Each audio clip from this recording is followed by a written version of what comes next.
Hello everyone, let us solve today's daily challenge. और आज का हमारा चैलेंज है nth ट्रिबोनाकी नंबर। तो देखते हैं इस क्वेश्चन में हमें क्या दिया है। तो यहाँ पे हमें बोल रहे हैं कि एक ट्रिबोनाकी सीक्वेंस होता है टीएन, जिसको हम ऐसे डिफाइन करें कि टी0 क्या है, 0, टी1 1 है, टी2 1 है। ठीक है। और जो tn+3 है वो हम कैसे निकालेंगे, टीएन को ऐड करके, tn+1 को ऐड करके और tn+2 को ऐड करके। ठीक है। तो अगर मैं कहूँ कि मुझे टीएन निकालना है तो मैं क्या क्या ऐड करूँगी, मैं ऐड करूँगी tn-2, tn-1, राइट, और tn यहाँ पे 3 होगा। ओके, tn-1, तो ये तीन वैल्यूज ऐड करके मैं अपना tn फॉर्म करूँगी। Okay, so we have to add these two values. Similarly इसके लिए भी ऐसे ही होगा, है ना। tn-3 है तो इसके लिए मुझे क्या करना पड़ेगा, मुझे tn-6 ऐड करना पड़ेगा, मुझे tn-5 ऐड करना पड़ेगा, मुझे tn-4 ऐड करना पड़ेगा। करेक्ट। tn-2 के लिए मुझे क्या ऐड करना पड़ेगा, ऐसे फिर से तीन स्टेट्स बनेंगे। क्या ऐड करना पड़ेगा, tn-5 ऐड करना पड़ेगा, यहाँ पे tn-4 ऐड करना पड़ेगा, tn-3 ऐड करना पड़ेगा। इसके लिए मुझे क्या ऐड करना पड़ेगा, इसके लिए मुझे ऐड करना पड़ेगा tn-4, tn-3 एंड tn-2। ये तीन वैल्यूज ऐड करके tn-1 एंड सो ऑन। ठीक है, सो ऑन, जब तक कि ये रिड्यूस ना हो जाए और लास्ट में बचे सिर्फ t0, t1 और t2। क्योंकि लास्ट में इनकी वैल्यूज हमें ऑलरेडी पता है, कि हमें पता है t0 स्टार्ट होता है 0 से, t1 स्टार्ट होता है 1 से, t2 स्टार्ट होता है 1 से। ठीक है। तो अगर इस सीरीज को हम लिखना चाहें तो कैसे लिखेंगे, तो ये हमारा t0, t1, t2, t3, t4, t5, okay, t6, right. तो इनके नंबर्स यहाँ लिखते हैं। तो ये है 0, ये है 1, ये भी है 1। तो t3 क्या होगा, प्रीवियस 3 की वैल्यूज ऐड कर दो तो हो जाएगा 2। ठीक। t4 क्या होगा, प्रीवियस 3 वैल्यूज, ये 1 1 2, तो 4। t5 क्या हो जाएगा, previous 3 values, 6 + 1 7।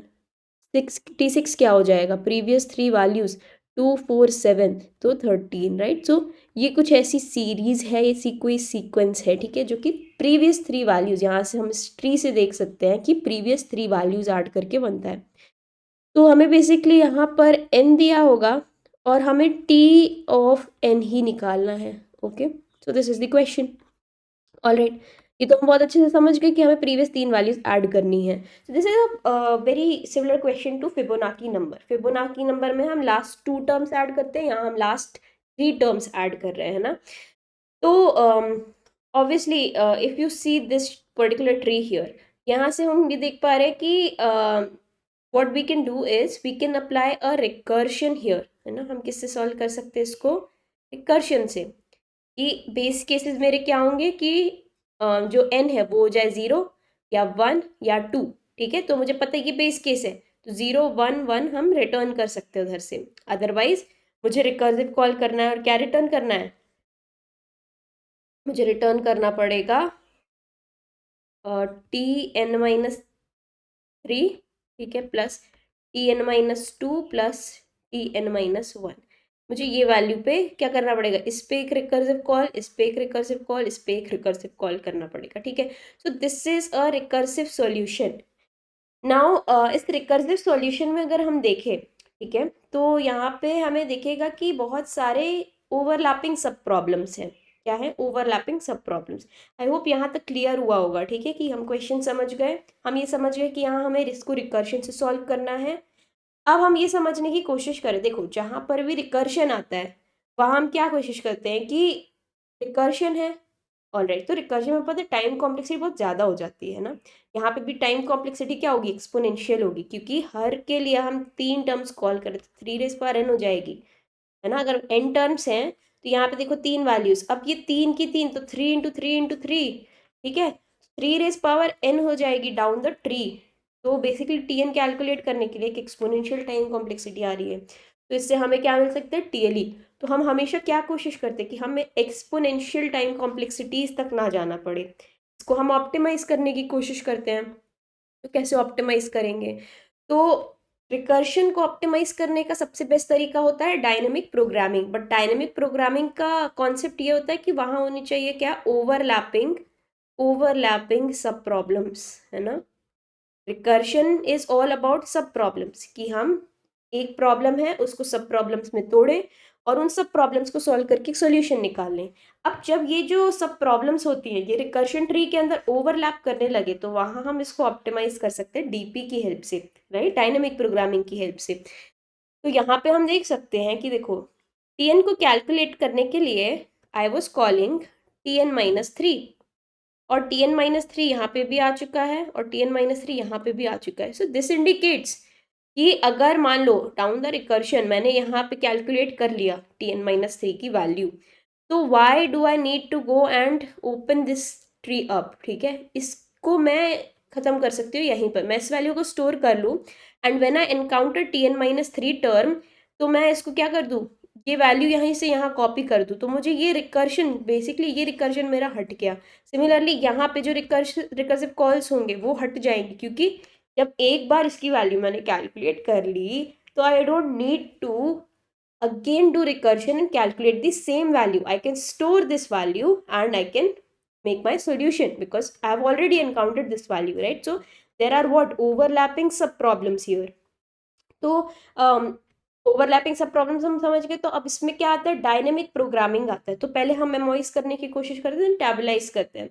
So memorisation is easy कि ये जो रिकर्शन है इसके अंदर हम क्या करें, एक डीपी एरे ले लो, ठीक है, ऊपर, और डीपी एरे के अंदर ये सारे टर्म्स स्टोर करते चलो। तो डीपी एरे ले लो साइज एन की ले लो, ठीक है। तो 0th पे T0 स्टोर होगा, 1 पे T1 स्टोर होगा, 2 पे T2 स्टोर होगा, ठीक है। एंड हम क्या करेंगे यहाँ पे जब रिटर्न करेंगे ये वैल्यू, तो हम क्या करेंगे डीपी ऑफ एन में, ठीक है, ये वैल्यू स्टोर कर देंगे, ये वैल्यू यहाँ स्टोर कर देंगे। एंड इनिशियली मान लो कि सारी वैल्यूज होंगी -1, ठीक है, क्योंकि आंसर -1 नहीं हो सकता। तो हम ऊपर देखेंगे क्या डीपी, जब हम नया रिकर्शन कॉल कर रहे हैं ना, नया रिकर्शन कॉल कर रहे हैं, हम देख रहे हैं कि जो एन वाला वैल्यू है, ये जो Tn जिस पर अभी हम आए हैं रिकर्सिवली, क्या ये पहले तो नहीं कैलकुलेट, तो हम डीपी एरे में जाएंगे इस इंडेक्स पर, तो वहाँ चेक करेंगे क्या ये -1 के इक्वल है, तो मतलब हमें रिकर्शन करना पड़ेगा और इसकी वैल्यू कैलकुलेट करके इसमें स्टोर करनी पड़ेगी। अदरवाइज अगर ये नहीं है -1 के इक्वल, दैट मीन्स कि Tn मैं ऑलरेडी कैलकुलेट कर चुकी हूँ, तो डीपी ऑफ एन पे ये वैल्यू स्टोर्ड होगी, तो मैं directly DP of N return कर दूंगी। Alright, so this is how we memorise this solution. अब इसी सॉल्यूशन को मुझे टैबुलाइज करना है, ठीक है, टैबुलाइज करना है, तो देखते हैं टैबुलाइजेशन कैसे होगा। तो बेसिकली अब हम टॉप डाउन अप्रोच हटा रहे हैं, हम बॉटम अप जाएंगे, ठीक है, बॉटम अप हम कह रहे हैं, हाँ नहीं, हम 0 से जाएंगे, 0 1 2 अप टू फिर n तक जाने की कोशिश कर रहे हैं, ठीक है। तो अब हम यहाँ पे फिर से बनाएंगे अपनी डीपी एरे, ठीक है, डीपी एरे। अब देखो यहाँ पे 0 पे मुझे पता है 0 होगा, 1 पे मुझे पता है 1 होगा एंड 2 पे भी मुझे पता है 1 होगा, ठीक है। तो ये 3 वैल्यूज इनिशियली मेरे डीपी के एरे के अंदर होंगी। अब मुझे n तक कैलकुलेट करनी है, तो लास्ट में मुझे क्या रिटर्न करना होगा, डीपी ऑफ n की वैल्यू रिटर्न करनी होगी, ठीक है।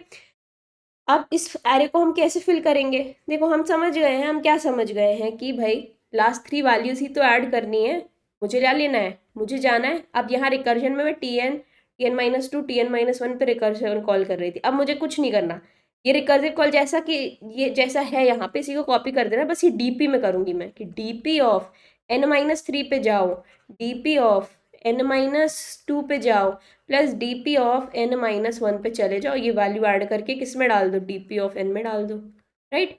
तो यहाँ से इस तरीके से मैं यहाँ पे वैल्यूज फिल करती जाऊंगी, ठीक है। So this is how tabulation वाला सॉल्यूशन विल वर्क। अब इसको भी हम क्या कर सकते हैं और ऑप्टिमाइज कर सकते हैं, क्योंकि मुझे पता है कि मुझे सिर्फ 3 ही वैल्यूज यूज करनी है। सो एट मोस्ट मुझे लास्ट 3 वैल्यूज चाहिए, क्या चाहिए, लास्ट 3 वैल्यूज। तो यहाँ पे तो पूरी एरे स्टोर कर रही थी मैं, ठीक है, बट अगर मैं देखूँ मुझे अगर ये वैल्यू कैलकुलेट करने, तो मुझे सिर्फ यही 3 वैल्यूज तो चाहिए, यही 3 वैल्यूज तो चाहिए मुझे। फिर इस पार्ट का मुझे कोई रिलेशन नहीं है इस वैल्यू से, इस पार्ट का कोई रिलेशन नहीं है इस वैल्यू से। बेसिकली अगर मुझे किसी तरीके से ये पिछली 3 वैल्यूज पता चल गई तो मैं ये वैल्यू कैलकुलेट कर लूँगी, करेक्ट। तो ये कैसे करेंगे, सिंपल, हमें क्या करना है, लास्ट 3 वैल्यूज चाहिए, तो हम क्या करेंगे 3 वेरिएबल डिक्लेयर कर लेंगे कि भाई T0 ले लो, इनिशियली वो 0 होगा, T1 ले लो वेरिएबल, वो 1 होगा, T2 ले लो, ये वेरिएबल भी 1 होगा इनिशियली। अब हम चलाएंगे अपना फॉर लूप। अब कहाँ से हम वैल्यू स्टार्ट करेंगे, थर्ड इंडेक्स है ना, n इज इक्वल टू 3 से कैलकुलेट करेंगे अप टू n। तो ये लूप चला देंगे हम इतनी वैल्यूज के लिए, और फिर यहाँ हम क्या करेंगे, इसके अंदर हम कैलकुलेट करेंगे, मान लो आंस, ठीक है, आंस, आंस का मतलब है nth, टी एन बेसिकली, ठीक है, T N, you can also take it as T N, ठीक है, टी एन। अब देखो यहाँ टी एन में तुम क्या बोलोगे, तो बोलोगे T N is equal to T0 plus T1 plus T2। अब ये वैल्यूज एक एक शिफ्ट कर दो, अब भाई T0 जो है वो T1 के बराबर हो जाए। अब मुझे ये वैल्यूज चाहिए ना, तो ये वाला मेरा T0 होगा, ये वाला मेरा T1 होगा, ठीक है, और ये वाला जो वैल्यू है जिस Tn, जो अभी हम जिसको Tn रेफर कर रहे हैं, ये क्या होगा, मेरा T2 होगा। तो T0 में डाल दो T1, T1 में डाल दो T2, और T2 में क्या डालेगा, Tn। तो बेसिकली दिस वे हम क्या कैलकुलेट कर लेंगे, अपना Tn कैलकुलेट कर लेंगे, लास्ट में हम इसी को रिटर्न करेंगे। दिस वे पहला जो हमने सॉल्यूशन देखा वो रिकर्सिव सॉल्यूशन था, ठीक है, तो उसमें एक रिकर्जन टेक स्टैक भी था, उसकी वजह से स्पेस कॉम्प्लेक्सिटी थी, टाइम कॉम्प्लेक्सिटी वाज एक्सपोनेंशियल, उसको हमने डीपी से ऑप्टिमाइज किया और उसको मेमोइज किया इस तरीके से, ठीक है।